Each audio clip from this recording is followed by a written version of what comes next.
This episode of the Good Take podcast is brought to you by no one in particular just yet, but we do have a great guest today. We have on Mike Silver. Alex, how you doing today? But before we say hi to Mike, we just wanted to give a quick check-in with each other and our viewers. What's going on? I'm doing well. Really looking forward to this episode. We talked about a lot of really cool stuff, some current events, some stuff about his career. Really, one of our, I think, our more in-depth interviews so far. And it was really, really fun to get to talk to him. We actually know him from way back when, so it was cool to catch up with him. Mike hadn't seen our faces since we were in kindergarten, so it was quite a shock to his system, and I think it made him feel maybe older than Tom Brady's arm. Should I not say that? I don't know. But look, hey, before we get into the episode, we just wanted to let you guys know, please like, share, subscribe, leave comments, rate us on Apple Podcasts, stuff like that. We really appreciate it when you guys do that. So yeah, but like Alex said, like, share, subscribe. Also give us a rating on Apple Podcasts. And then, again, if you guys can, follow us on Twitter at AlexHutton35. That's at Alex Hutton, Hutton, and the number 35. And then follow me at ZShus9. That's at ZSHUST and the number 9. Thanks, everyone, and let's get to the show.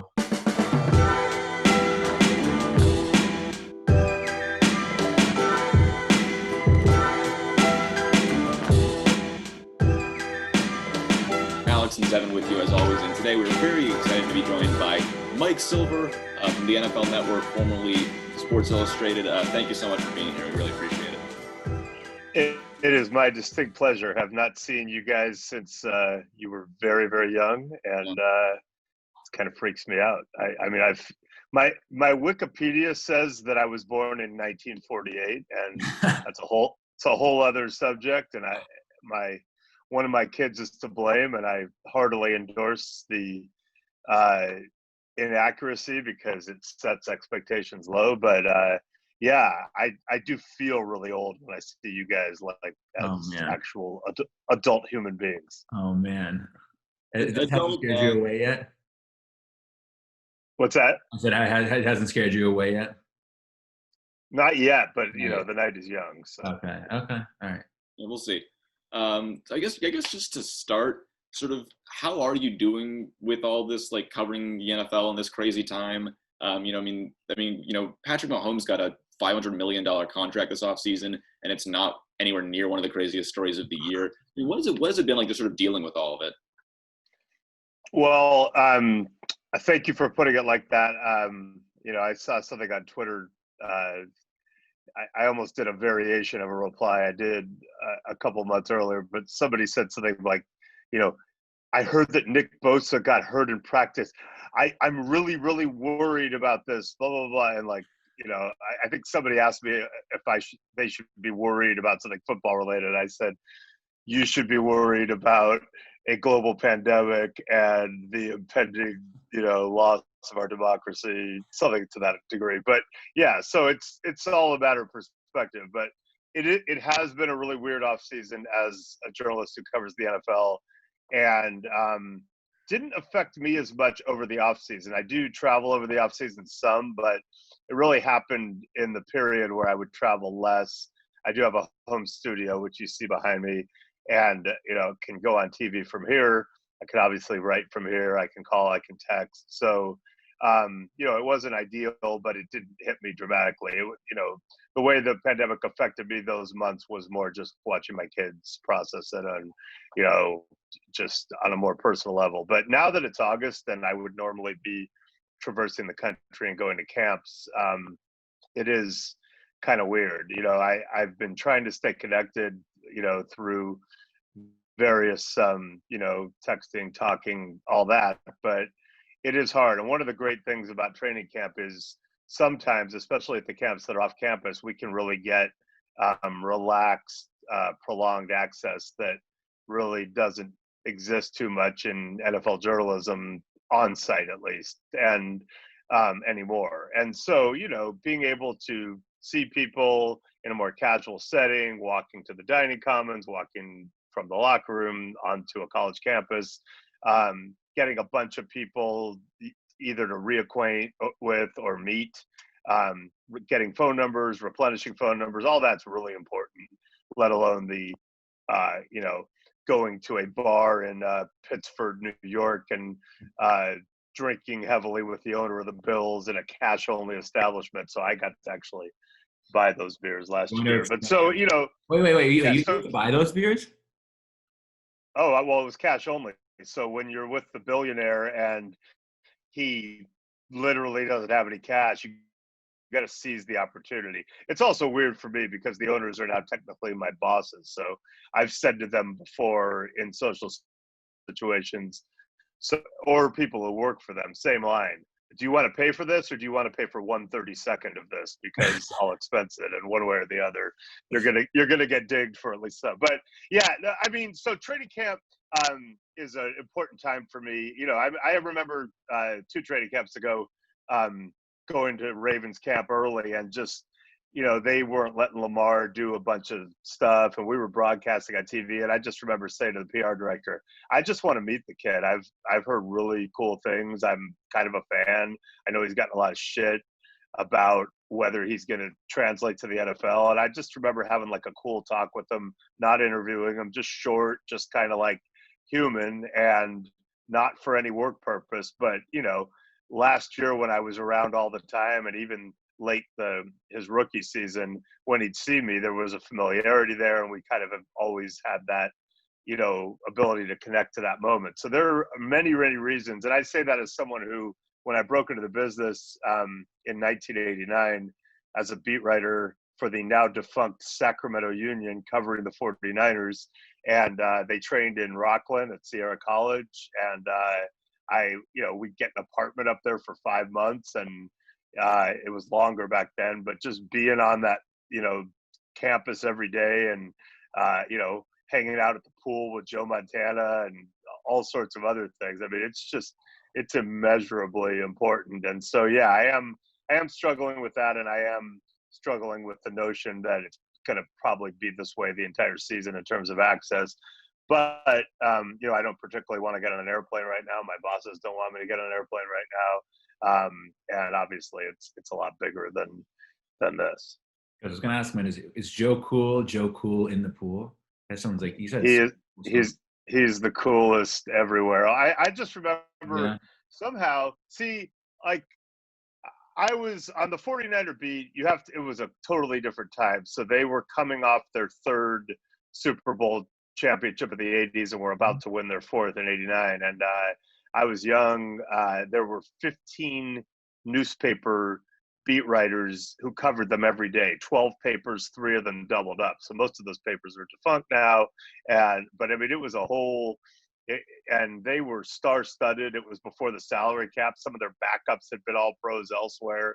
It's like covering a rock band. And I just got to know Joe on a much different level, because he was kind of exhausted by the press coverage and the way that he was covered, and the same group of very good journalists, but who were pretty intense. And one of the younger writers and I just kind of came at him completely differently, and just, wanted to kind of connect any way we could. And he didn't see us the way he saw them. And I remember maybe my 2nd or 3rd year in training camp, we were all stuck up there for weeks, and we ended up with Joe Montana and Steve Bono, who was then the 3rd string quarterback, at some rando bar in Roseville, and tequila shots were ordered, and of course Joe was going to pay. He made a ton of money back then, and I think I was making $20,000 a year and liking it, by the way. And I remember saying, no, I have to buy 1 round of shots so I can write up an expense report that says tequila shots with Joe Montana, because for all I knew, that would be the pinnacle of my existence at that point. So it was Joe's the best. And really it was an era where, as I went to Sports Illustrated in 1994 and started covering the whole league, the franchise quarterbacks, who were kind of the man and these larger than life figures, were also invariably the coolest dudes. It was weird. It was less, they were guarded to some degree, but they were also the guy who kind of ran things socially and understood the job of journalists on some level, and could really kind of cut loose in a suck the air out of the room type way. So your Marinos, your Elways, your Montanas, those were also the best dudes. It was a great time. That's really cool. Now, you mentioned breaking into the business, so I guess I'm curious. So, what's something that you learned along the way, like in terms of like advice you would give to people like our age who are trying to do just that? And then you mentioned like seeing people like Joe Montana, seeing you in a way that like you didn't see anyone else. So both in terms of breaking in and in terms of being successful and connecting with these superstars, like how do you go about that and sort of being unique? So sort of like being unique, so that in a way that like enables you to be as successful as you can. Does that make sense? Well, I can't reveal all my secrets, but I mean, really, it's all the tequila shots, obviously, and a lot of it comes back to people skills, right, and nerve. And so, there are a lot of great parts of my job, many, many great ones. The one that I would probably cling to the most, if I had to strip the others away, is not having to go into an office every day, the same office, changing it up, moving around. That part to me is just so important. And obviously there are some high level reasons why I love my job. And really, I wanted to be a journalist. And I was someone who, from Watergate to the Pentagon Papers and all these great heroic acts of journalism that were going on when I was a little kid, and in an era where journalists weren't kind of stigmatized as enemies of the people as much, and weren't in pop culture always portrayed as kind of either cheesy or sleazy or some combination. I mean, there were some real heroes who challenged the bullshit from the highest levels of society and uncovered truth and changed the world. So, I wanted to be a journalist. But anyway, there are some great things about my job. The hardest thing about my job, and there are some deep, reasonably hard things for me, is the swallowing of dignity. In other words, in real life, I might not say to Peyton Manning in real life, like, hey man, can I just hang out with you Wednesday? I really want to, can I just go to your house? Can I go to the cleaners with you? Like, like if he wasn't into it, I just would never be that guy. Like I'm self-absorbed enough that I just wouldn't think anyone's, that much better than me probably. But at Sports Illustrated, where I needed the access, in my opinion, to stand out and thrive and write things that, you would read 3 days later that you hadn't seen, I was like, dude, please, can I just hang out, sometimes. So it wasn't always that terrible, but,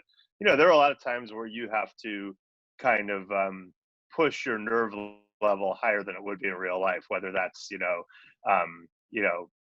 calling someone for the fourth time, as I just did, an NFL head coach who I'm hoping will call me back during this podcast and allow me to pause. But he probably won't, but he'll probably randomly text me at 4 a.m. when I'm asleep. So that's good, because coaches. But anyway, so that part's hard. But, I think one of the things that I decided to do very early on was to play the long game and to err on the side of relationships. So there's a compulsion to try to get every piece of information and break every story and use everything and be hyper aggressive. And I think you have to be tough and journalistic, but you want to be sure that you've developed trust. So if there were gray areas, or if there was some sense that somebody told me something in confidence, obviously I'd never, use something that was off the record. But if it was a little gray, and if you follow up, a lot of times they're going to go, yeah, don't use that. But follow up, make sure you are cultivating a legitimate relationship that has trust on both sides. And in the end, I think you'll do better that way, not just with that person, but in my world, especially in the NFL, it's a pretty small world, so things get around. There have been a couple of occasions in my career where I've been accused by upset people, usually coaches, of, oh, you just befriend these guys and seduce them and get them to tell you something, and then you burn them. And I always laugh and I go, well, don't you think if I did that word would get around fast? And some of my proudest moments, honestly, have been like, for example, I was at Yahoo Sports when Dez Bryant was getting ready to be drafted. He was a very polarizing figure before. Still is, honestly. Was it 2010 draft? I'm trying to remember the year. And, a lot had been written about him, and I was able to connect with him and spend the night before the draft alone with him in the Dallas area, and then draft night with him. And he that was when he ended up telling me that a general manager had asked him if his mother was a prostitute in a pre-draft interview. I later revealed, with his blessing, after the draft, that it was Dolphins GM Jeff Ireland. So so people kind of said, wow, how did you get that? How did you think to go down and get Dez Bryant, or how did he allow it?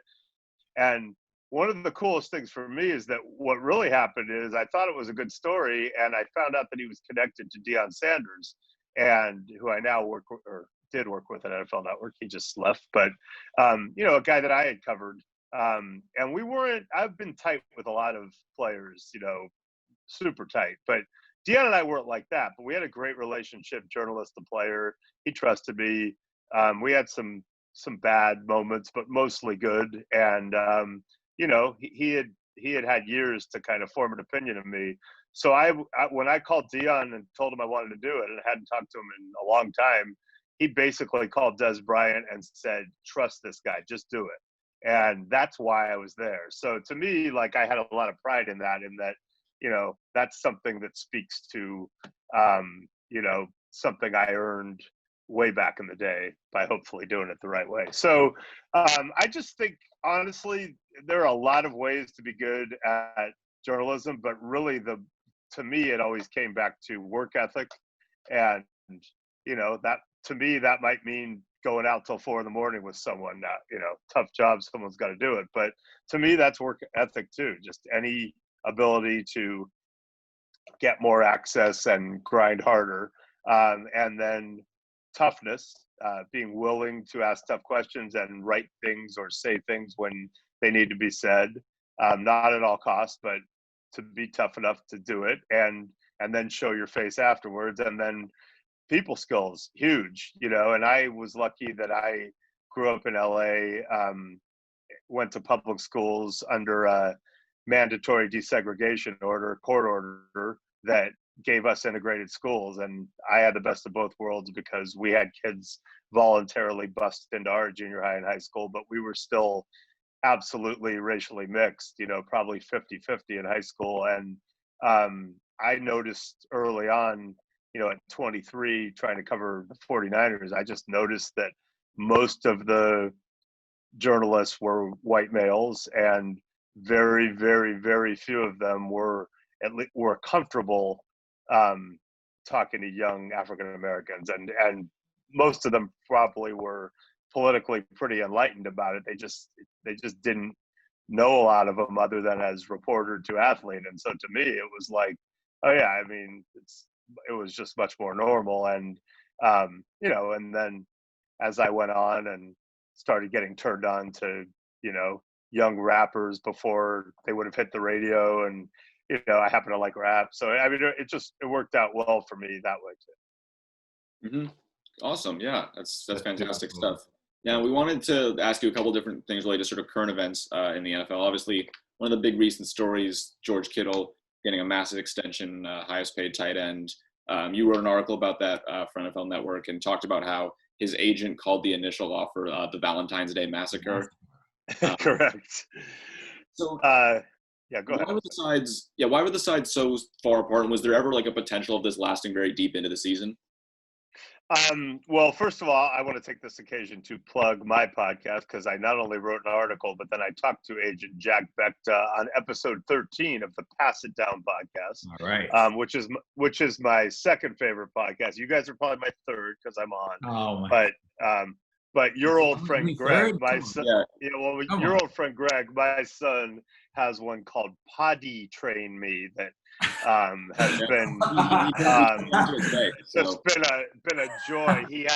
He interviewed That's the best name for a podcast ever. Yeah, I mean, listen, I don't know if I love the name, but it is called Potty Train Me. And there were 4 guys at UCSB who played beer dive for 24 hours uninterrupted and got some acclaim, I guess, on the Instagram Die Is Life site. And Greg did a very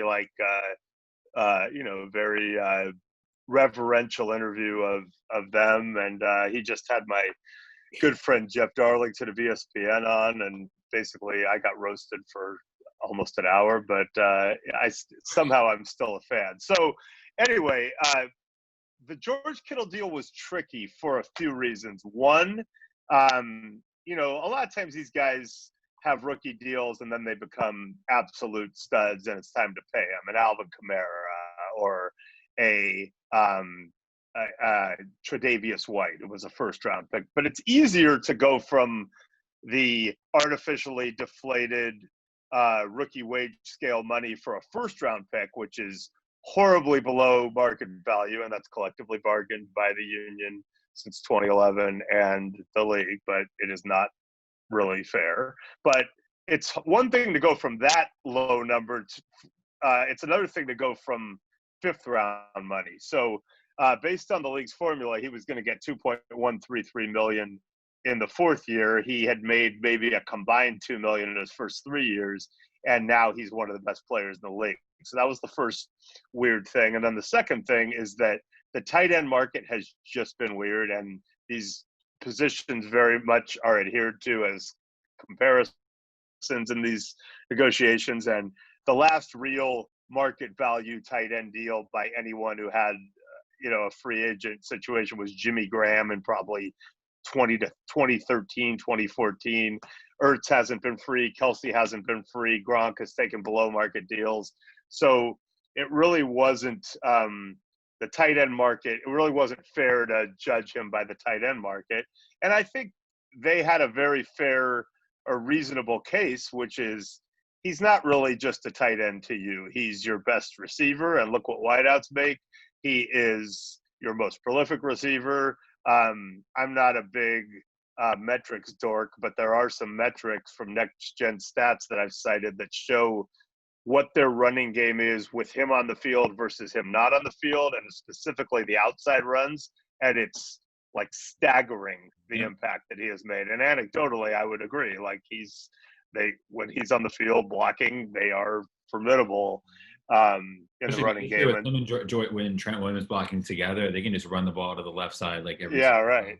Well, and you've got Kyle Shanahan, who I've known since he was 14, and Mike McDaniel, like just brilliant people when it comes to changing up the running game and utilizing it. Has Kyle always been just like a freaking whiz genius?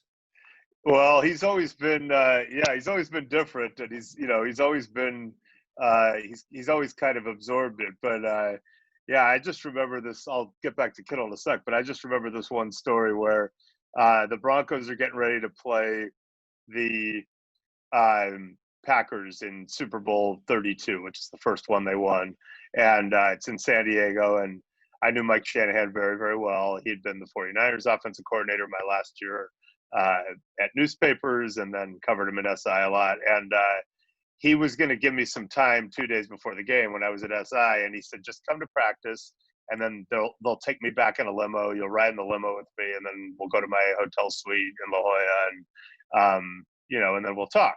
So we did all that, and when he got to the suite, he wanted to take a shower, and he took like forever to get ready, like an hour maybe. But he left me in a room with Kyle, who was maybe 16, and beer, by the way, for me at least. And so I had a beer. I had Kyle, who I knew, but I remember talking to Kyle for like an hour, and I don't think we ever talked about football. It was literally me going, dude, what's it like in high school, man? You're Mike Shanahan's son in Denver. Like, how's that? Are the girls digging that? Like literally just, I was so fascinated by, what his life must be like in Colorado, where Mike had become this big figure. So anyway, so Kittle, I think it was tricky. I don't think he would have played this year under that number. And if it had gotten to that point, it might have been like, hey, trade me, which they probably wouldn't have done. But I also think the 49ers were going to get it done. And because it was such a weird offseason, so it was just it wasn't as linear as it normally would have been. There was that, you referred to the Valentine's Day massacre. Well, then, they traded Buckner and kept Armstead and saved some money that way, which was kind of weird. And then a pandemic hit, and we don't know what the revenue stream is going to be, and owners are freaking out. And then they also had to do Kyle and John Lynch's deal, which is weird because, okay, you're paying them, but here's our guy. And normally Kittle probably could have expressed his displeasure by not going to some OTAs or skipping a voluntary minicamp or something. But you can't, doing that on Zoom, it doesn't really have the same effect. And lastly, the deadline for getting it done realistically was probably later, because you want to get it done before you're really practicing and putting yourself at injury risk. But they reported July 28th. They didn't really hit the practice field till like August 17th.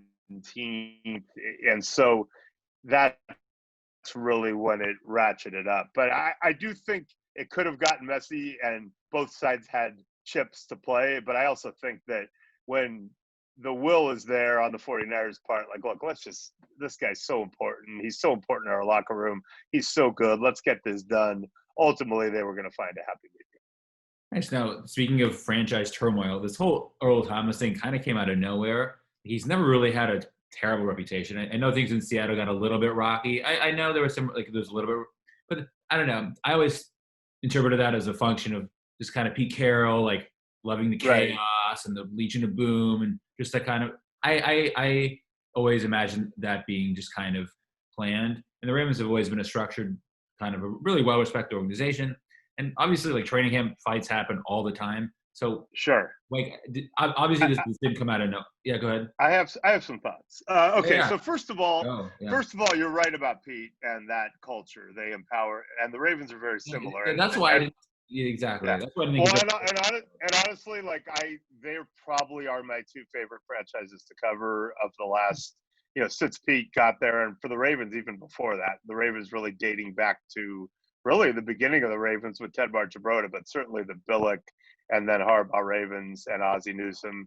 I've told people this. I've told Steve Bisciotti, the owner. I've told Pete. I've told John Schneider. Like I really like covering those teams. I admire them a lot for a lot of reasons. And the biggest one is that they let big personalities be big personalities. And, whether that's Terrell Suggs or Richard Sherman and all down the line. And so I really, I agree with all of that. I think, sometimes the great artists among us are passionate people and they're high maintenance, and so Earl is high maintenance. I think he is like some greats before him, like your Junior Seaus and other people. He has a penchant for freelancing and taking chances, and sometimes that can be brilliant, and sometimes that can really frustrate coaches and teammates.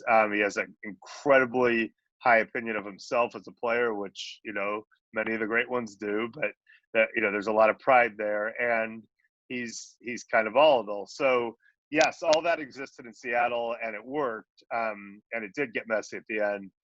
In Baltimore, it just has always been brewing, and it was bad last year, and they kind of held it together because of the strength of that organization, and it was bad when they got back this year.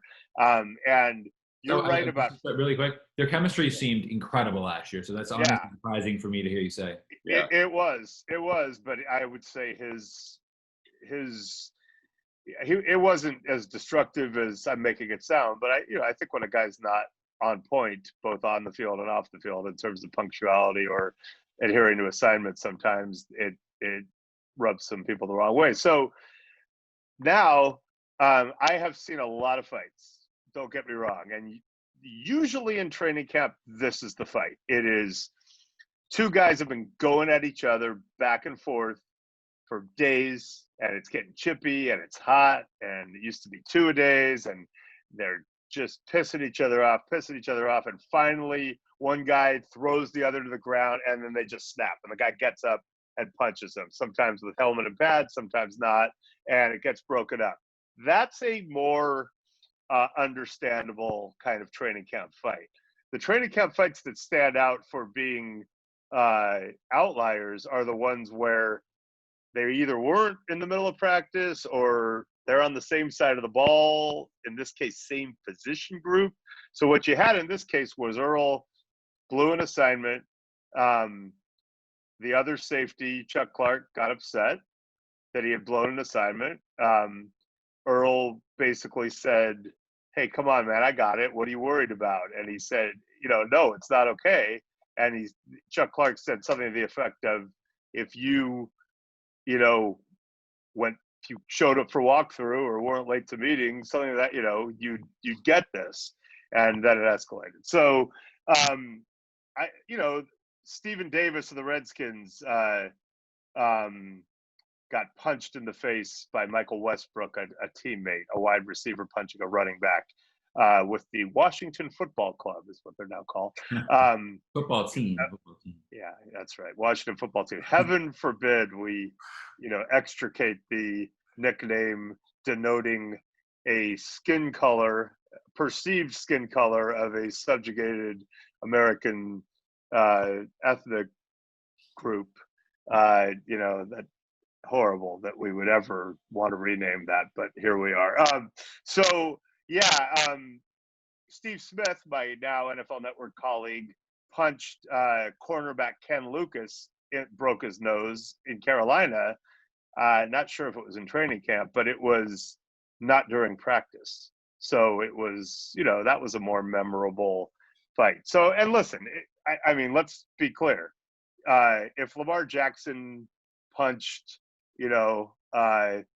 Marcus Peters in the face at training camp, it would not be a good thing, but probably those guys have enough goodwill in the bank and don't have a history in Baltimore of, these other things, and it's probably not a big deal. So it's more that they had kind of reached a breaking point with Earl, and I don't mean just coaches. I mean most people in that building, including teammates.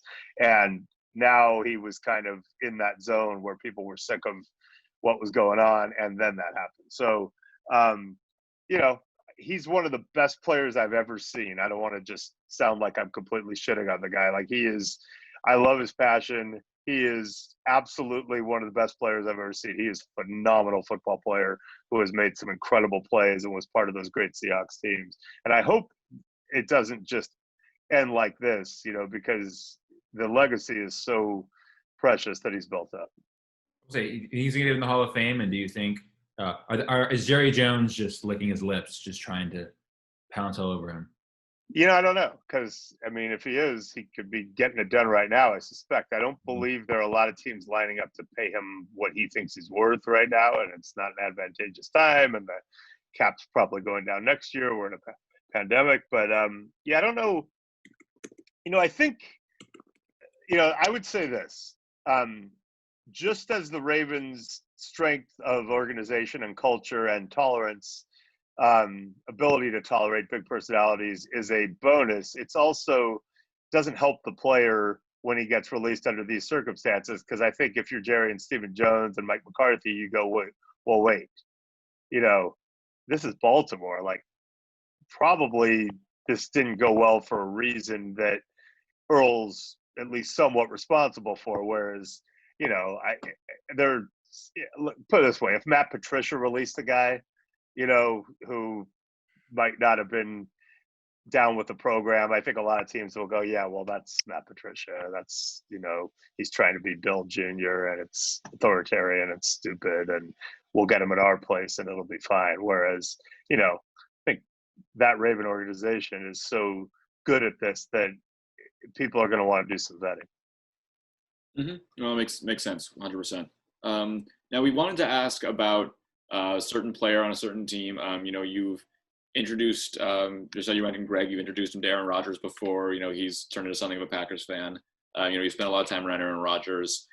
What do you think that situation will be like going forward? Because obviously the Packers drafting Jordan Love this offseason, and so there's been these portrayals in the media of Aaron Rodgers and his personality and sort of the way he treats his teammates and reacts to being the way he's treated by the front office and the coaching staff. Do you think that's miscast? Do you think it's accurate? What do you see going on there? Great question. So, my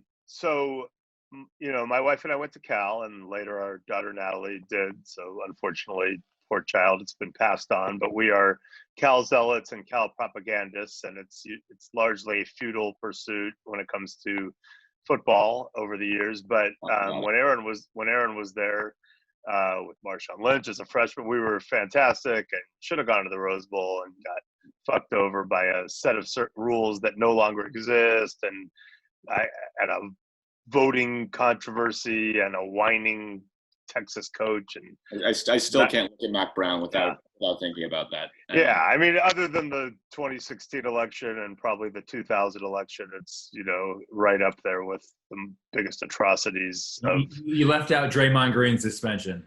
No, I went to Game 6 in Cleveland. I went to the suspended game. I grew up with Steve Kerr in L.A. He was my We're gonna ask you about him high school writing partner. We'll get to, but so I have good Warrior perks. But so when Aaron was a Cal, we obviously cheered, and when he got drafted, Greg had just turned 9, Robbie was still 5, and so they didn't really have a team. I grew up a 49er fan, but I can't really be a fan. Once I started covering the NFL, that all goes away. So I didn't have a team, and they just decided we're Packer fans when Aaron went there. He wasn't even playing. It was Brett Favre's backup. So that was before they met him. So they got psycho into it and then got to meet him a couple times, which was really cool. But so the Packer thing has now, my wife Leslie has, through osmosis, gotten very into the Packers because her sons are. And on draft night, normally I would be somewhere and trying to get into a war room somewhere, and I've been fortunate enough to do that. And I think I would have been in a war room this year. I know I would have, but the best I could do because of our situation was virtual access. And there were no war rooms because even the GMs and coaches and owners and everyone else were separated. But I did get virtual access into Jaguars general manager Dave Caldwell's draft room, which was the access came through the House Party app, which I was not on House Party until I was told, hey, you should do this by Dave. And then his wife, Joelle, graciously held her phone, and via House Party chat, I got to watch the first few rounds. And so I wrote, they had 2 picks. It was an exciting first round for them. And I was going to write something pretty extensive on it. But at some point, I was over here in my office where I am now, but over that way is where we eat dinner. And so at some point, they were like, hey, come eat something. So I was just taking a break, getting a little food in me, and the Packers traded up because we probably would have stopped to see what the Packers did because they all care. But the Packers kind of snuck up on us and traded up. And I'm a little ahead on my phone because I have people inside. The draft's ahead of the telecast, and I have enough people who have, usually they're in a draft room. In this case, they were just on the official NFL wire. But I knew enough people, so I was a little bit ahead. So we're sitting there eating dinner, and I get a text on my phone. And I had talked to Matt LaFleur earlier that day, and kind of thought I had a sense of what they were thinking. And they trade up, and then I see on my phone, like, holy shit, they're taking a quarterback. Wow. And I knew all about Jordan Love, but I didn't even say it. I didn't have the heart to break it to them. So I just kind of kept eating. And then all of a sudden it came on the TV, and, Greg and Robbie were kind of like, what? And it wasn't just, hey, you took a quarterback and we love Aaron Rodgers. It was the triple whammy of, it's a receiver-rich draft. We figured you'd go receiver here, or maybe take Patrick Queen because we couldn't really stop the run against the 49ers, that type of thinking. That was the first layer. The second layer was you traded up. Like, it wasn't like you just sat there and let Jordan Love fall to you and said, this guy, like when Aaron Rodgers fell to them in 2005. You traded up here. And then thirdly, you took a quarterback. Then they took a running back when they have Aaron Jones, the next pick. And but anyway, so Greg and Robbie were kind of like, what? But Leslie, who normally, is a little more detached, just started tweaking and going, you got to call Matt LaFleur. So it was pretty funny. So when Matt finally called me back the next morning and I wrote about it, and I said, I know I texted you 7 times and called you twice, but my wife is fucking on my ass right now. So, that's what happened. So it was funny. But so here's what I think. First of all, people freak out when there's perceived quarterback drama and they don't have the frame of reference that I do. For example, Joe Montana and Steve Young, who were teammates for 6 years, 2 future Hall of Famers. One, I would argue, is the greatest of all time. The other is an unbelievable first ballot Hall of Famer. And they did not have a great relationship. I had a much better relationship with each of them than they had with each other. Probably because there was no internet back then, and they only saw, I was working for the Santa Rosa Press Democrat, which was outside the circulation area, so they only saw what I wanted them to see. But the tension of that relationship was insane, and then Rodgers Favre was pretty intense, and I've seen others, but so my threshold is pretty high. And then I would just say this. The coaches are going to play the person they think is the best player. They know clearly that that's Aaron Rodgers right now, and that will be the guy who plays for the foreseeable future. And I think Aaron gets how the coaches feel, and I think there's an alignment there. This was not perceived as a Matt LaFleur pick, nor should it be. With all of that said, as I said to Matt LaFleur, hey, don't worry about it. It's not going to be an issue for you unless he ever gets injured, he ever plays a little bit badly, or you ever lose a game. Other than that, there's no way it will ever, rear its ugly head. So honestly, like, as someone who's known Matt for a long time and just really appreciated what he got thrown into last year and how he handled it, and what they were able to do, part of me just feels for Matt a little bit that, it's going to be a thing, and he's not trying to make it one, but it is what it is. Now, my last note on this is, I had one offensive coach that I respect a lot tell me before the draft, a couple weeks before the draft, he said, I would take Jordan Love 1 overall. He goes, I know not everybody sees it that way. He goes, I've never seen a guy with this much talent, and I'd give anything to coach him. And he goes, if I had the first overall pick, I would take him there. So not every coach thinks that, but I do think it is, we are talking about an incredibly high ceiling. So we'll see. That's so interesting. Honestly, I've never heard anyone say that. It's funny. I mean, all the questions obviously were about like Tua, and he was never even sniffed there. We did want to ask you about a quarterback on the older side. We couldn't have you on without asking, like, who is going to win the divorce? Brady and Belichick. So number one, is it unreasonable for me to think that Belichick and Cam's personalities is going to be like the worst mix like of all time? Not unreasonable at all. No. Number two, it seems like the way Brady's always played and the way type of offense that Bruce Arians has always wanted to run are a little bit diametrically opposed. So how are those kind of like personalities kind of crossing, and then play styles crossing? How are those going to work out, and what do you think has a better chance of succeeding?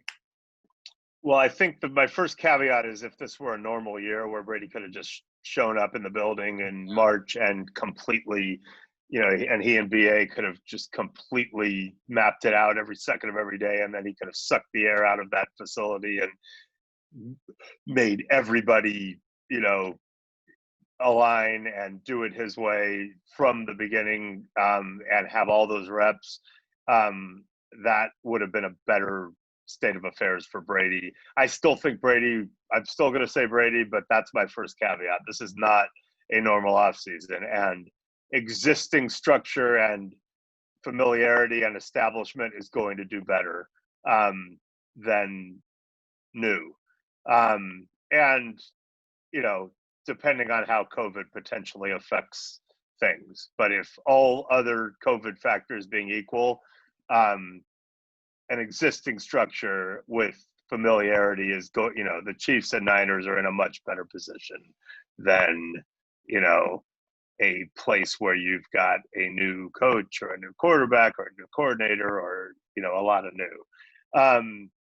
That said, what Brady is experiencing, and Gronk too, is, the Prague Spring for you young people. That's a reference to 1968 when then Czechoslovakia was having a little bit of an uprising of freedom behind the Iron Curtain. But, it's fun.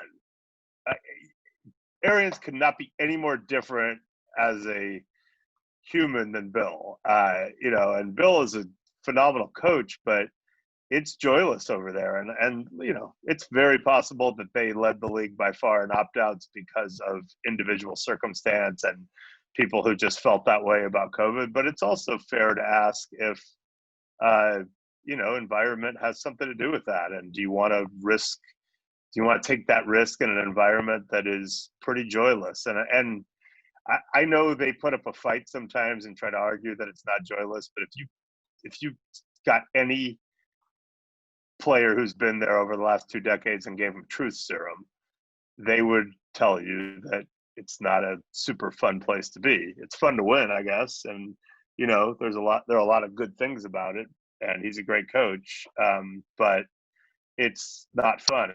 And I don't think people appreciate how much of Brady's decision was based on just wanting to be somewhere different. And let me just put it this way.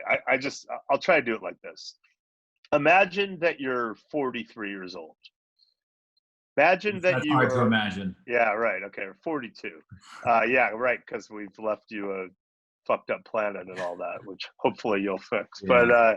But so imagine you're 42, 43, and you are the best person who has ever worked at your company. No one's ever done it better than you at that company. And some people think you're the best person who's ever done what you do at any company. And that's a fair argument to be made. But at the very least, no one at your company has ever done the job as well as you did. And you had this boss who liked to upbraid you in front of your coworkers all the time. Just, anytime you did something wrong, he would just MF you and tell you ain't shit. Well, I know people on the outside hear that about Belichick and go, oh, well, that's his way of showing everyone that no one's above it. And if I can do it to Brady, then you have to fall in line. And it's people think it's kind of charming, but on a human day-to-day level of how you experience your reality, I don't think it's as charming as people think. I think you don't really love it after a while. And so I'm surprised it lasted as long as it did. And he finally reached a point where he wanted to be somewhere else every day, and he's free. He and Gronk are both free. So I just think there's a lot of joy there. He's a relentless competitor. He's a ruthless competitor. He is living, breathing, and sleeping, but he's also got to be enjoying his day-to-day, and he will enjoy Bruce Arians. And so to me, it's not, does he take 7-step drops, or does the offense function this way or that way? Arians coached Peyton Manning. He coached Ben Roethlisberger. He knows how to do this with a larger-than-life quarterback, and he thinks Brady can still throw deep pretty well, by the way. But more important, it's just the day-to-day vibe is going to be great. And then to circle back, yeah, I do think it's fair to wonder about Cam and Bill. And we don't know what Cam we're getting, and that's interesting on a lot of levels because Cam, when things are going well, Cam is this ebullient kind of captivating Steph Curry presence. Yeah, really. it's really cool. But when things aren't going well, he's infamously sat there. I happen to have a towel here, so he has done this, on the bench, and I think he didn't have his last year he didn't have his mojo, even though he had a foot injury that ended his season ultimately, and he was coming off the shoulder. But he's not Superman he doesn't exude that. So all of those things you have to think about, and how will he fit into their weird culture? How will Bill tolerate it? And lastly, I would just say this. Everybody talks about the Patriots culture as an existing thing. And I don't want to discount that. And I know that Matt Castle went 11-5 when Brady was hurt in 2008. And I know that Jimmy Garoppolo and Jacoby Brissett won games when Brady was suspended.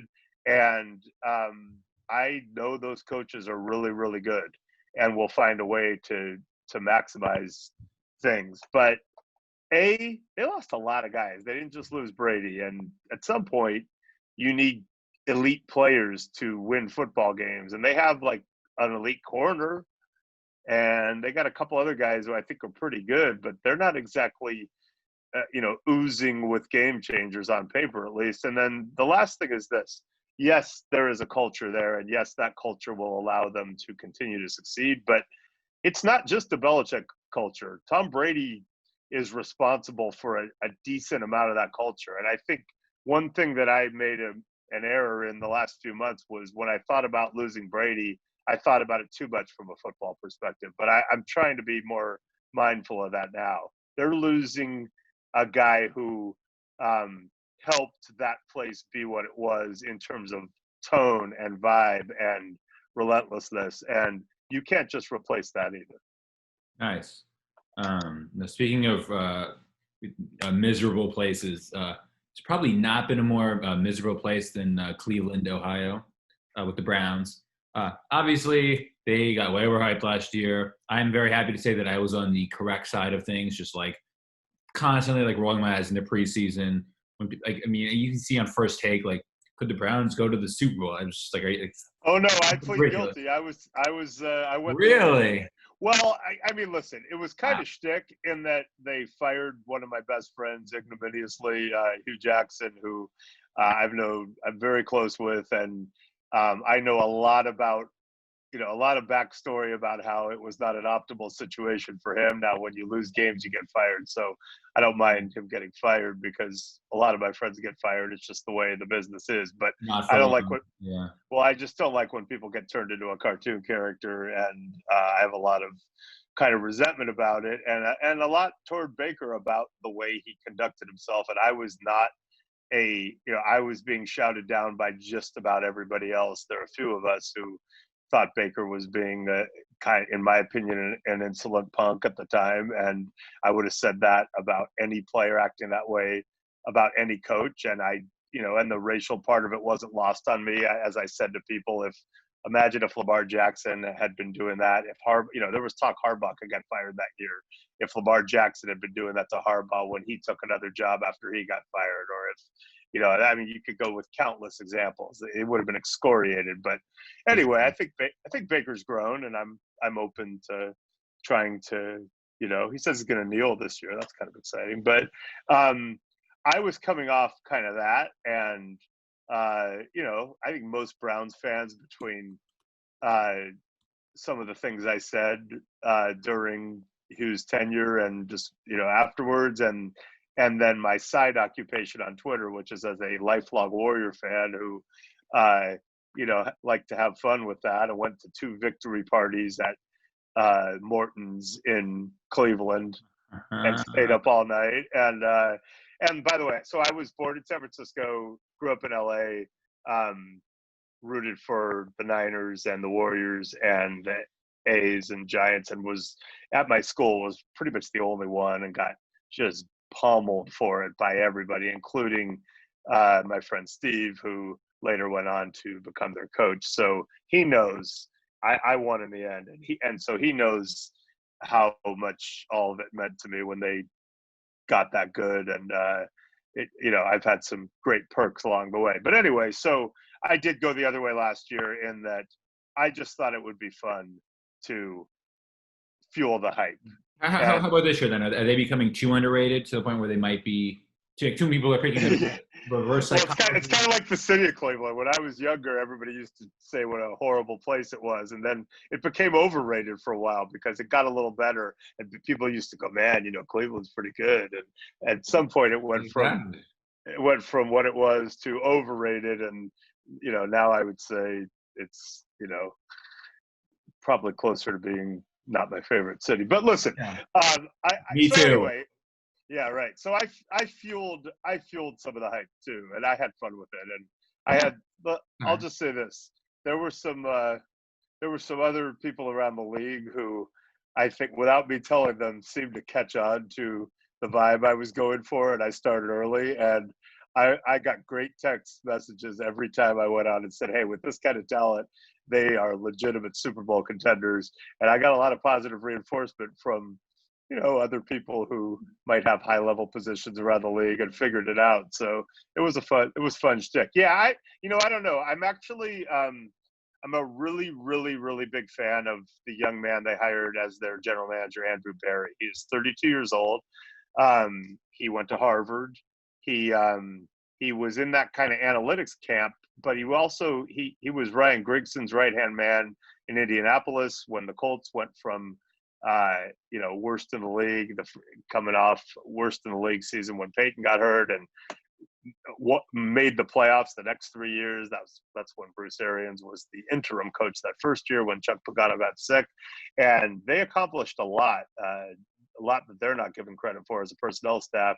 And I've known Andrew for a long time and just kind of followed him. He was in Cleveland and then he left to go to Philadelphia and they brought him back. So I think he's really sharp, and I think they're aligned more than they've been, certainly since Jimmy Haslam bought the team, and probably for longer. And because of that alignment and because of my faith in him, and because I do think Baker's kind of, starting to grow up a little bit, I think I actually have some decent hopes for them. I'm not saying, they're going to the Super Bowl, but I think they have a chance to get that into a better zone. So let's hope they just, don't get caught up in the craziness. Let's hope that neither of their starting receivers is saying, come get me to opponents during games or after games. Yeah. Because Odell and Jarvis.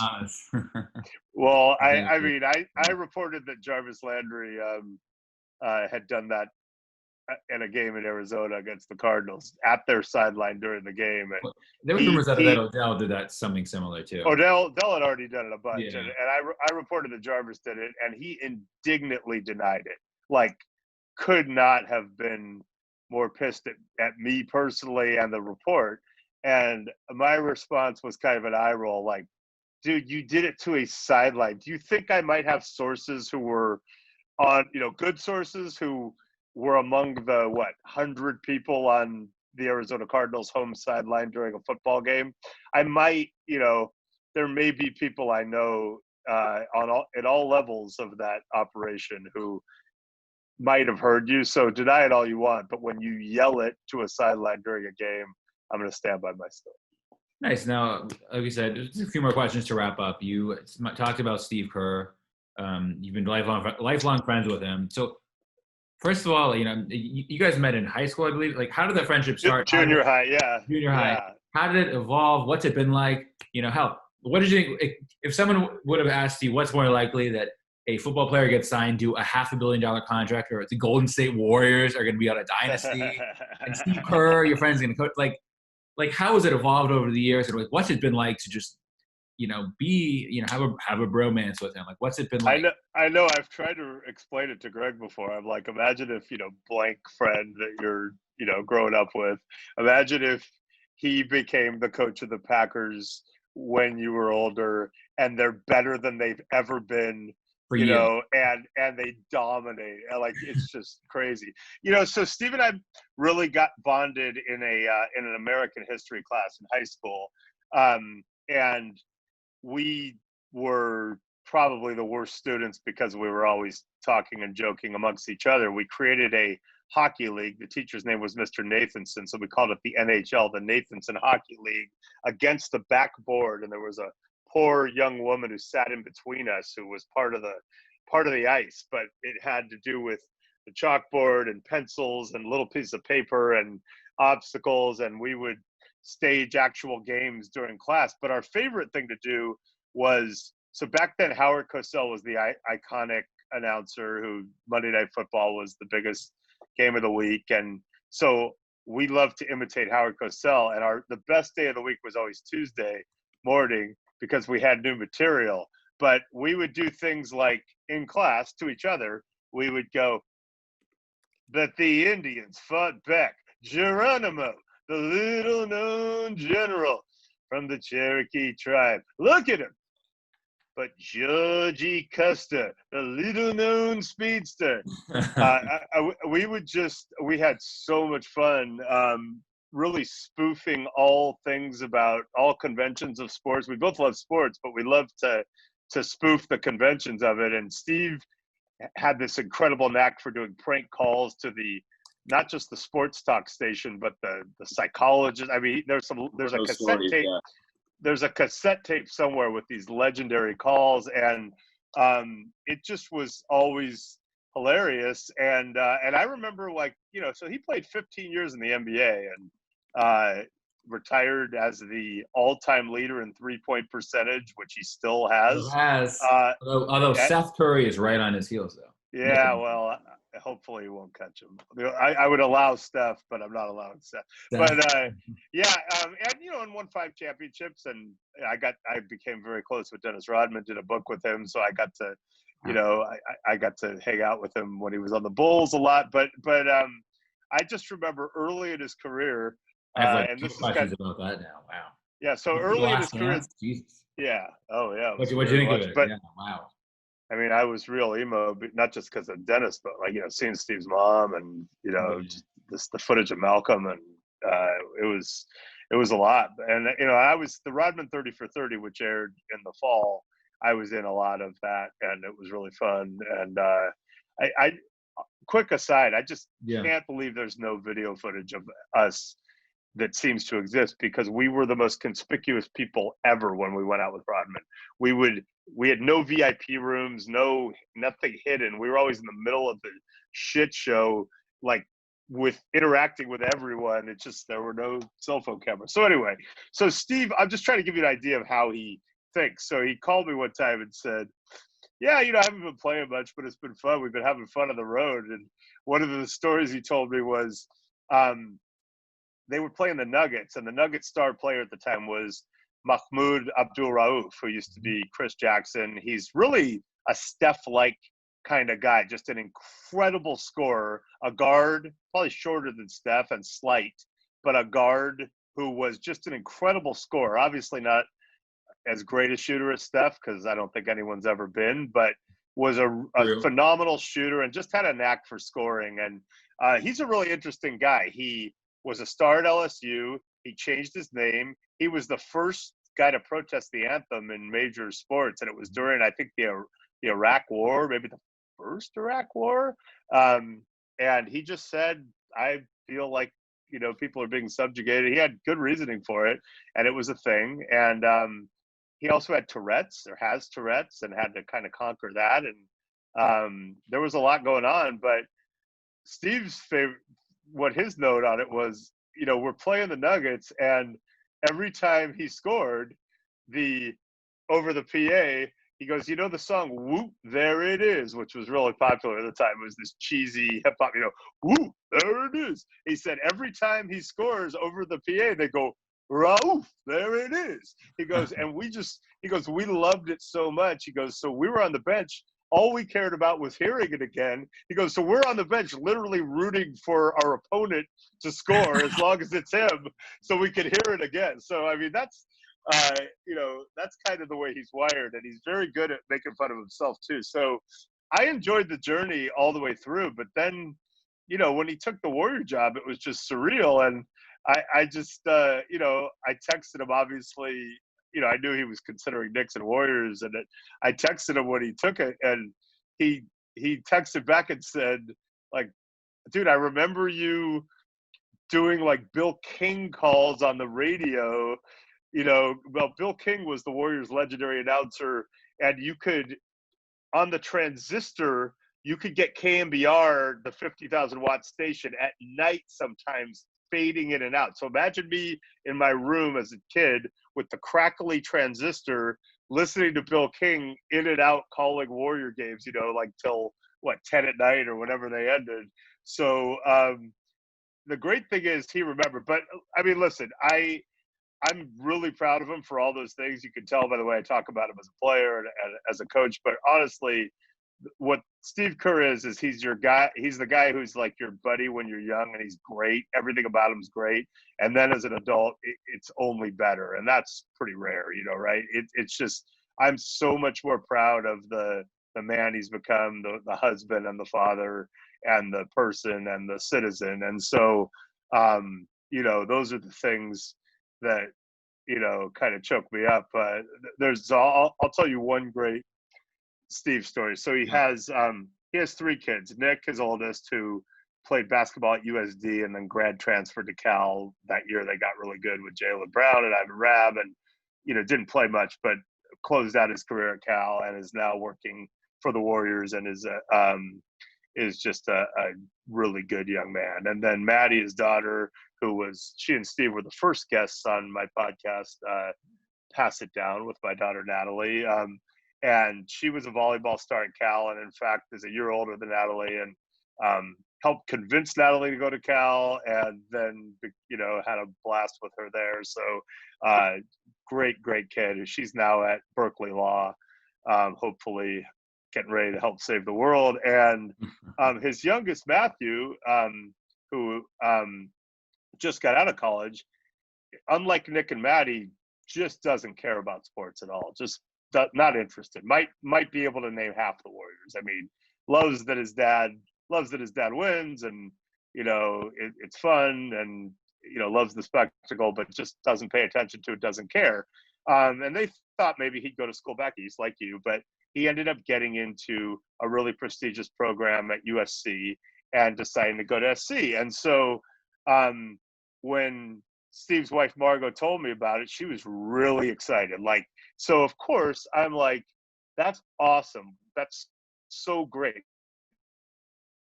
So then when I talked to Steve about it, he was like, dude, this is great. So of course I'm like, yeah, great. That's so great for Matthew. I'm so happy for you guys. They'll be closer. And, Steve and I grew up going to UCLA games, and I rooted for Cal, but I also rooted for UCLA. My parents went there, and, we hated SC, hated. And I still do after having gone to Cal. They're reprehensible. And back then it was a shitty school, so you could really marginalize it. It's a good school now, so it's not as fun they're still hateful, but at least you don't think they're also dumb. So anyway, I'm like, that's so great. I told my family, hey, Matthew Kerr is going to USC. Steve and Margot are pumped. It's really great. And then all of a sudden one day I get a text. First it's a video, and it's this weird view of the USC marching band playing one of their reprehensible fight songs. And Steve's like, dude, this is the worst fucking thing I've ever experienced. And so he was at orientation with Matthew, and the SC band is playing at orientation, and Tommy Trojan's there. And finally it's kicked in, and it's this barrage of text what the fuck am I doing? And I have to pay for this shit. Fuck SC. I hate it. It was funny. And, because it's Steve, he knows that it's not totally literal. He's doing it for effect. But, he is just such a, he's just, the ways you want someone to evolve and be, he's really just an impressive person. And he's dealing with more adversity physically than people know. And he's not a whiner, and he doesn't complain, and he's a lot tougher than I am. But it's just really cool, and I'm fiercely proud of him. And by far my best moments when I've gone to Warrior games over these last few years have been when he gets teed up or ejected. And I got to go to a game with my family, where sitting with Margot, his wife, where he had to be pulled back by Mike Brown to be restrained from getting a second tee and ejected. And Mike Brown's a big dude, and literally had to pull him back on the bench. And I just can't explain how happy I was. It made me so much happier than any, shot or dunk or play. And then afterwards we got to visit with him, and Mike Brown was in the coach's room with us. And I was like, dude, I have to give you love for being part of that moment. That was, and he's like, yeah, I thought he was going to squirm away. He's kind of wiry. I'm like, yeah, well, you had him. Yeah, I think he got the same number of tees in his first season as coach as he did in his entire career as a player. Yeah, yeah, well, he wasn't a fascinating life. He wasn't in position as a player to get a tee. I don't think Michael would have, or Tim Duncan would have taken kindly to the eighth guy or the seventh guy, getting teed up in a tight game. I guess the Bulls were ahead by enough. He probably could have done it, but Rodman was soaking up most of the tees. Mm-hmm. Yeah, he has such a fascinating life just in terms of who he's been around. Alex and I have always wanted to talk to him. He just seems like a fascinating. I mean, he seems like the guy that books could be written about. Literally. Yeah, and he's yeah. I would like to shatter your illusions on him, but no, he's awesome, and it's pretty intense as a lifelong Warrior fan to see what they've done, and it's just weird. And one of the reasons I kind of have had an issue with Cleveland fans, and part of it is that they Elaborate, are. please. Part of it is they're really shitty to my friend Hugh, and I don't like it. And but honestly, a lot of it was this. So I'm a fan, not of the NFL, but I'm a fan of my kids' teams and the Warriors and the A's because I only cover the NFL and Cal most of all. And so I know that fans are shitty and crazy, and I know that I have tendencies too because I am one. But I like to think I'm not as bad as most fans. Like, for example, if you don't pick my team to win or say nice things about them publicly, it literally doesn't affect me. I don't need the affirmation. If Cal was somehow going to go to the Rose Bowl and I heard someone on TV going, they're a joke, they're the worst Pac-12 champion ever, they don't belong in this game, I'd literally be like, that's right. I don't care. I just want to win. I just want to feel that one time and go to the Rose Bowl. I don't need you to like it. I don't need you to think it's legitimate. I don't need you to pick us. But most fans really do want the affirmation. So here's another way that I think I'm different. So, when I think of that 2016 season, so 2015 was magical. And I got to go to Game 6 in Cleveland and the victory party, and it was just, it was unbelievable. And then the next year, they were playing the Cavs again. But first, they had to play the Thunder, and they were down 3-1, and they in Game 6 were probably a step back Klay Thompson 34-footer not going in at one point from losing the series. And Kevin Durant, I was like, that guy hasn't missed a free throw in 7 games. He's unbelievable. He's unstoppable. Westbrook is insane. I respect the Thunder. They're great. And if they win that game, or Game 5 or Game 7, which I went to, which was close, if they win any of those games, I'm bummed, but I'm not like, I give it up. Go, congrats to the Thunder. They earned it. So when the Warriors heroically won that Game 6 and then came back and won Game 7 and got to the finals, the way I processed it, and I know my family did, was we overcame something insane to do that. We overcame a 3-1 deficit, won that Game 6 on the road. So to me, this season is always special that we overcame that. So then they're up 3-1 on the Cavs. Draymond gets suspended. I fly out and go to Game 6, and Steph throws his mouthpiece, and it's ugly early, and then Game 7, and it's basically one block from behind, and a Kyrie 3, which was a great shot, and and it's over. And meanwhile, I always felt for the Cleveland people. I'm like, as a Cal guy, we've never gone to the Rose Bowl in my lifetime, and Cleveland never won anything, or it's been since the Browns in the 50s, and they're always losers. They always choke, and so I always felt like a kinship. So I always thought they'd be like I would be if Cal ever won, which is now I could die happy. I don't care about anything else. I don't have an ill word for anyone else. I won, levitate me, carry me off, and throw blue and gold flowers at me, like it's all good. But when they had a chance to finally have that, and they had overcome a 3-1 deficit, just like the Warriors had, which is an epic thing to do, instead of, this is so great, I love you Cavs, you're the best, it was, the Warriors blew a 3-1 lead. The Warriors blew a 3-1 lead. And incessantly. And I get why, I guess, neutral people around the country liked doing that, because the Warriors had set a record that year, and they had won it the year before, and it was a lot, and LeBron had done something epic. So I get why people around the country like to say blew a 3-1 lead, even though I didn't think that way. But the fact that Cleveland people still do it to this day, that's their thing. It's not like, hey, we won one, or LeBron did something epic, or Kyrie hit that shot. It's, the Warriors blew a 3-1 lead. So I kind of hate them. And now I'm like, fuck you guys. I wish you had never won. Same. And I know that if Cal ever wins, I won't be that person. I won't. I just know how I react. And again, all fans suck. I'm one of them. I have bad tendencies, but I'm not bad on that level. So with all that said, I would just say, if you're a Cleveland fan, try to step outside your mind and just don't think like a shithead. Think more, think more like a human being who can appreciate joy. And by the way, I'll leave you with this. So, as fate would have it, right? Yeah, I'm an A's fan and they've been out of it for a while, but as fate would have it, the Cleveland Indians, who haven't won a World Series in like a billion years. The same year. Yeah, as fate would have it, they got up 3-1 on the Chicago Cubs, who are another Cal-like team that, you know, losers forever, and then lost 4-3. They blew a 3-1 lead. Now, to me, as a human, I'm like, well, the Cubs did something epic. They overcame a 3-1 deficit. They won in extras, right? I mean, it was crazy.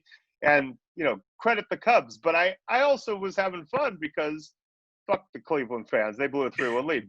But Steve's son, Nick, took it to an even better extreme. Now, Nick was very young when Steve was on the Bulls, and so came up as a Cubs fan. Like, he is diehard Nick Kerr, loves the Cubs. You know, since his first memories, loves the Cubs more than anything. And so, sure enough, the first time the Warriors went back to Cleveland after the Indians blew the lead was that Christmas game where Kevin Durant got tackled at the end and they didn't call it, and the Cavs won. But the best part of the game was that Nick Kerr showed up courtside wearing a Cubs hat at Quicken Loans Arena. So I appreciated the theater very much. I thought that was about right. Mm-hmm. Now, I wanted to shift just back to football and talk about one issue that we both, you know, obviously follow pretty closely, the whole Colin Kaepernick thing and the way that's sort of gone over the last 3 or 4 years. Yeah. From being in the league and covering it so much, I guess sort of how have you seen the way he's viewed and the way that whole issue is viewed? How have you seen it change? Yeah. Is he ever going to play again, ever? What do you think? Yeah, I don't know. I've been on it. It's one of the people I'm trying to get a hold of on the phone, not Colin, but someone who knows what's going on, and I'm trying to stay on it. It's been a frustrating thing to cover. I mean, you know, How so? Well, I mean, when you see someone just getting screwed over and you know why, and listen, I worked for the National Football League, which is a weird thing, right? As a journalist coming up, that would have been heresy. I never would have worked for the entity I cover, but the world has changed, and I think they know that I just do it my way, and I'm a journalist, and I'm not going to ever hold back because I work for the NFL. But it's weird when you're covering a league that is also owned, with the 32 owners who are also technically your bosses. So I have been very open in how I feel about it, which is it's a joke that he doesn't have a job, and we know why, and it's because people don't want to deal with someone who took a knee for social justice, and call it what you will. So and you could parse it and say, well, it's a distraction issue or what, but for whatever, there's been much worse distractions than. Well, however you want to say it, he took a knee and now he can't get a job. And to make the case that he wasn't one of the best 64 quarterbacks during this span is preposterous. And I think everybody who is not being disingenuous understands that. And I know these 7 arguments, most of which are not factual and the rest of which are flawed in terms of premise or context. I want to have a macro response for them because I just get tired. I get exhausted responding. But I had so many arguments on Twitter, like laying out facts. Yeah, I won't waste your time. But he should have a job. He hasn't. The thing last year was a fiasco, and if I would assign any, not blame, but if I would assign any of this to Colin's part, it's that he's not going to be one of these guys who's just like, yes, boss, please give me a job. I'll do anything. He's kind of going to do it his way, and he's, like many great ones, he's got some high maintenance tendencies, and I thought they were a little high maintenance when it came to the workout. Now he was right. The workout was stupidly called and no notice, and the conditions were dumb, and he should have been able to get his way on some things. And I was on his side, but I also think like there was a lot of drama associated with it, that if you're already dealing with people who don't want your drama and may or may not be, not racially enlightened, or, certainly not sympathetic to your social justice crusade, as I am, I'm very sympathetic to it, but a lot of the owners probably aren't. But, Yeah.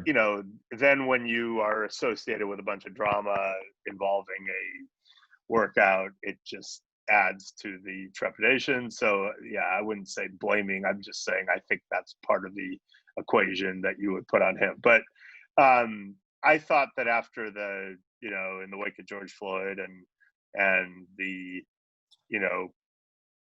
heightened sense of fighting racism and pushing for racial justice and social justice that came out of that, which was awesome. I thought that there was maybe an opportunity to have him play, and I still think there is. But unfortunately, if you're looking for an excuse not to, there are legitimate reasons why it's been harder. During the pandemic, you couldn't just have a guy in and work him out, and people do want to work out a guy who hasn't played in that long. They want to see him. It hurt Cam Newton, it hurt Jadeveon Clowney, it still is, coming off injuries, and it definitely hurt Kaepernick.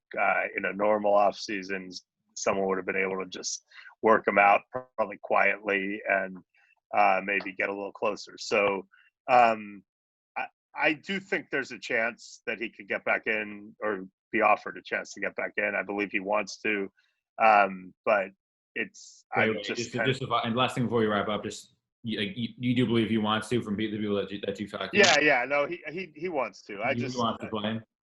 I'm just kind of squeamish about talking about. Well, I know some people who are interested. I know that he's into it conceptually. But I'm just it's been a long few years, and I'm tired of just saying, hey, this team might want to do it, and then we all just sit here and it's like, well, then why aren't they? And so I just want to be very careful about how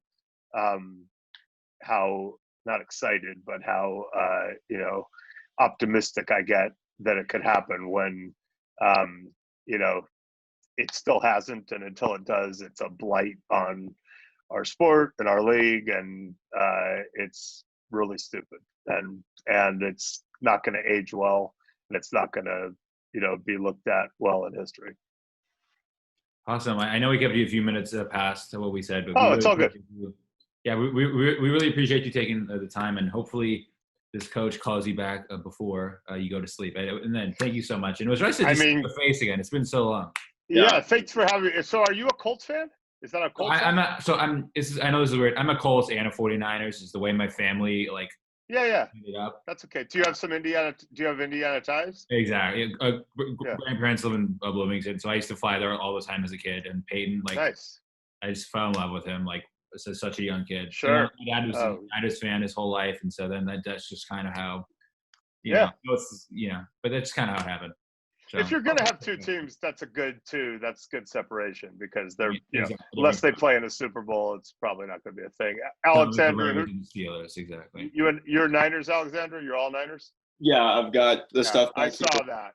Yeah, and then we were talking about the Packers earlier. We actually did that thing when they went public a couple years ago, where we bought one of the shares. Nice. So technically, I'm a part owner of the Packers. Nice. You have high level people on this podcast. Oh yeah. Yeah. So put in a good word at NFL Network for me. I mean, I think they appreciate what I do, but it can never hurt to have your bosses advocating for you. So I'll talk to some people. I'll make some things happen. Okay. Thank you. I appreciate that. All right. Hey, thank you so much. Yeah. Thanks, you guys. Good luck. Send me a link so I can flip it for you. Dude, thank you so much. We really appreciate it. Yeah, we'll tweet it out, let you know about it. And all right, stay strong, save the world. And say hi to Greg. Let's end this plague on November 3rd, and then we'll start fighting COVID more earnestly. sound of that. All right. Mike. Tell your mom's hi and everyone. Absolutely. And, talk to you guys soon. Awesome. Thanks, Mike. Thanks.